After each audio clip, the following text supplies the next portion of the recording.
So, yan na naman ang gigibunta.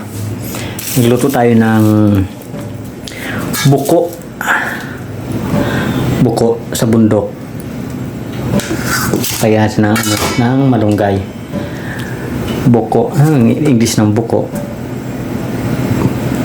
Kasi bundok siya eh. Forest shell. Baka shell forest. Forest shell. Lagyan ng ng mga ng luya, bawang sibuyas, tsaka sili. Tsaka hindi mawala ang siling labuyo. Taga Bicol kasi ang magluluto. Kaya hindi mawala ang siling labuyo. Grabe na makan sa di. Limati ng ano sa di. Ang sinakaldero. Yan naman ka mo, nglas ka mo kung di na ako nakakumbuko. Wala ang magalibulod. Walang bundok sa Maynila. Nagkukuha ko dyan sa grid ng EDSA. Putik yan. Nakarnap.